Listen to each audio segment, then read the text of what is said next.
new in Tanzania, I'm supposing. It's my first pregnancy.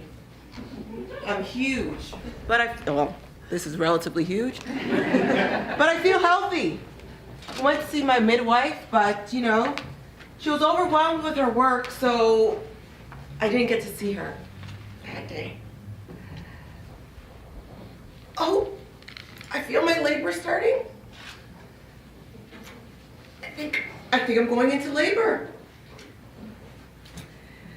The midwife? Where's my midwife? Oh, thank you. Oh, thank you. Listen to my baby's heartbeat. Oh, God.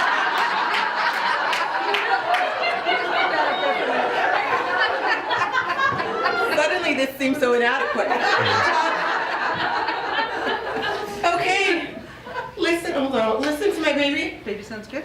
Sounds good to me. Well, there's more than one. Listen again. He sounds good. It's twins. It's twins. It's twins, guys! Thank you, it's twins. Hold on, and you tell me that I need to go to the hospital. No, don't go away, don't look at her. How do you know what you're doing? Oh yeah, get the twin, yeah. How do you put it in here? We're not. We're just. Oh, you're just gonna do that. Okay, whatever. So, there's complications, right? Yes. And where's the ambulance? It's being repaired. It's being repaired. First baby comes out, and it's perfect. It came out with its head first. Oh my gosh, that's so nice. Oh, cut the cord. Oh, thank you. Cut the cord. Just give it a minute, people. Oh my gosh, it's a boy. Congratulations. But the second is breech. The midwife finally manages to get him out. Oh, you got him out. Okay. Yeah. We first listen to the heartbeat. Okay, I'm panicking now. I'm panicking. Oh my God. Sounds funny. Don't. You just need to push. Just need push. to push. That's it. Just I don't push. have enough energy.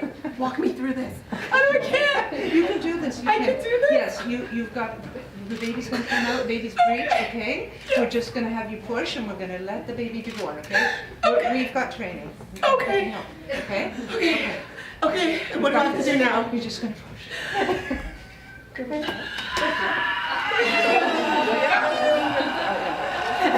It's taking long. It's taking too long. It's taking too long. Do you want to see Okay, then he comes out. The lips are blue. Okay, so. He's out. Okay, use this one. That's the one. Use this one. Yeah. All right. All right. The lips are blue and his heart is slow. Oh my God. Meanwhile, I'm at risk of hemorrhaging. You didn't say that. Didn't know you had If only your midwife had better prepared to handle this emergency. This is the scenario. We might be here laughing, but I'm sure if I was actually in that situation, I would not be laughing. What would be the outcome for this woman who had one child, the other one is lips are blue, I'm hemorrhaging? What would be the outcome? I just want to share just a little bit of that. I know this is my speech and you're going, lady, Well, come on. no, and that depends on the skill level of the person, helping you, who may or may not have the skills just because of the education system and lack of experience. Would you be Right? able to totally handle this? Yes. Yeah. Yes. That's true. So my baby both babies would be fine. They will be fine. Can we congratulate her for her? Thank you so much. I'm so glad that I'm not carrying twins. Thanks God. Thank you. We'll be back to see you tomorrow. Yes, okay. So good afternoon. Wasn't that great? A little bit of audience participation. We all know that, as my midwife was, an educated midwife can provide so much essential care and service that a woman and newborn needs. We saw that demonstrated with me giving birth to twins, one head first, one breech, and my midwife. I didn't know your name. Your name? I'm Eucabeth. Eucabeth. Thank you so much for your service and for helping my twins. I can now go home. That is what midwives do in the most critical of times, in the most critical of circumstances. And before I go any further, would like to recognize my colleague Mona Fortier, who is here, who's the Member of Parliament for Ottawa-Vanier. Can you make way? So I'm on house duty and I'm not supposed to leave the chamber. Right. But I was in labor with twins. And so I said to Patrick, who's with the whip's office, I said, I really need to do this. If for one reason, it's because we owe you a tremendous debt of gratitude for the work that you do in helping women deliver. Women Deliver Vancouver 2019. No, I'm sorry.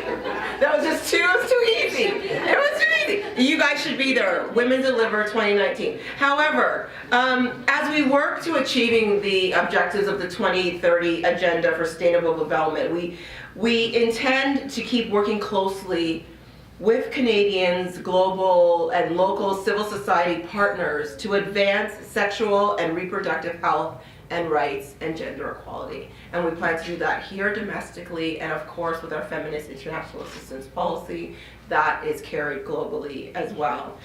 And that is why our government launched that policy with the input of many civil society organizations, many of whom are in the room, to reflect the need that if we are going to achieve the 2030 Agenda, if we're going to meet those sustainable development goals, we can't do so by leaving 50% of the population behind. And that includes their children.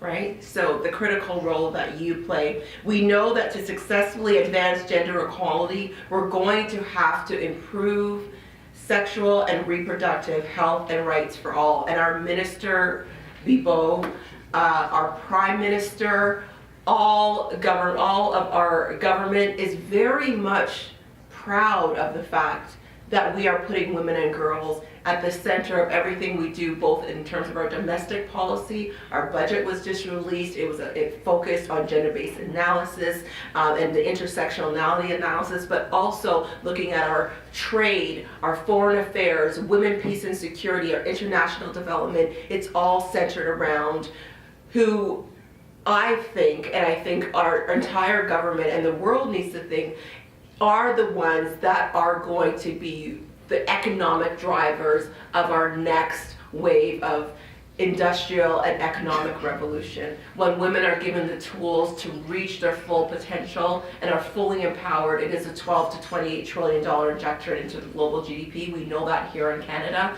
And the work that you do helps to save those lives and to ensure that they are part of that 50% that we will not leave behind. You play a key role in strengthening health systems and providing training under some very difficult situations. I was trying to be nice because I saw the cameras rolling, but I would have been screaming. I would have been going nuts. And I had one midwife telling me just to calm down and relax, and the other in very stressful situations, possibly with not the tools, but able to really make that delivery happen. And when I was in Ghana a couple of years ago, I visited a center for midwifery, the College of Midwifery, and nurses. That's a partnership with sick kids, and went through the same experience. And I asked some of the ladies, how do you do this when you have little, when you go back to your villages? How do you continue to maintain? Because I started to feel like it was daunting. It was an impossible task. And very confidently, just like my midwife said, yes, I would have been able to save you, they said, because it's a community approach. We gather our resources together and we come together to save each other.